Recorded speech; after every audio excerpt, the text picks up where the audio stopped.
জীবন চলার পথে যদি ইমানের উপরে থাকতে গিয়ে, ইসলামের উপরে থাকতে গিয়ে, আল্লাহর দ্বীনের উপরে থাকতে গিয়ে আমি একাও যদি হয়ে যাই, তো আমাকে একাই কি করতে হবে? আল্লাহর দ্বীনের উপরে থাকতে হবে। আমি আর একজনে কি ইরমু, সমাজের এই দশা, 10 জনের এই দশা, আর আমি একলা কিতা করব হুজুর? 10 জনের যে গতি আমারও সেই গতি, এইটা কোনো কথা হইতে, এইটা বুঝাইতে চাচ্ছি। এটা কোনো মুমিনের কথা না।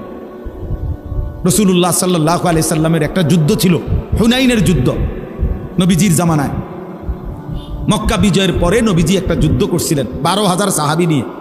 মাত্র 4,000 কাফেরের মোকাবেলায়, যুদ্ধ শুরুতে 4,000 কাফেরের আক্রমণে 12,000 সাহাবী একসাথে যুদ্ধের ময়দান ছেড়ে দিছে, ছিন্ন ভিন্ন হয়ে গেছে।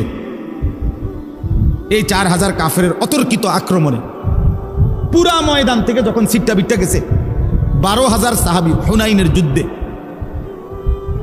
হাদিসের মধ্যে আছে, তারিখের মধ্যে আছে, ওই সময় একা আল্লাহ নবী সাল্লাল্লাহু আলাইহি সাল্লাম ওই যুদ্ধের ময়দানে একাই তিনি দাঁড়িয়েছিলেন।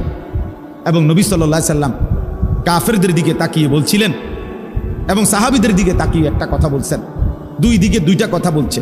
সাহাবীদেরকে ডাক দিয়ে বলছে, আনান নবিয়্যুল লা কাযিব, সাহাবীরা শোনো, আমি নবী, আমি মিথ্যুক নই, আমার উপরে আল্লাহর সাহায্য আসবেই, তোমরা ফিরে আসো।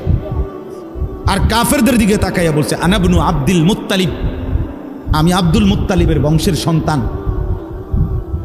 আমার বংশের সন্তান আমি আব্দুল মুত্তালিবের। শোনো, আমি প্রয়োজনে একাই লড়বো, কিন্তু আমি পিঠ দেখাবো না, প্রয়োজনে বুক পেতে তোমাদের সমস্ত তীরের আঘাত সয়ে নেব, জীবন দেব, তবু আমি ময়দান ছাড়ব না। শেষ পর্যন্ত সাহাবীরা সব আবার ফিরে আসছে। আল্লাহ তাআলা মুসলমানদেরকে বিজয় দান করছেন। ওয়ালাকাদ নাসারাকুমুল্লাহু ফি মাওয়াতিনা কাসীরাতিন ওয়া ইয়াউমা হুনাইন, কোরআন শরীফে ডাইরেক্ট আয়াত আছে এই যুদ্ধের কথা। তাইলে বাপ, এই সবগুলো উদাহরণ দিয়ে আমার বলার উদ্দেশ্য কি? উদ্দেশ্য এটাই, নিজেকে ভুলে যাওয়া।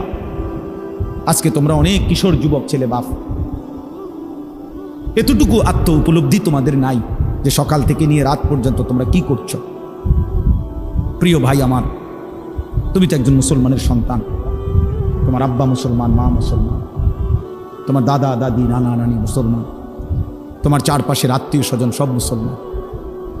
সারাদিনে যারা এক ওয়াক্ত নামাজ, ফজর থেকে এশার নামাজ, এক ওয়াক্ত নামাজ যারা পড়লা না, আমার প্রিয় সন্তান, বলো মুসলমান এমন হয়?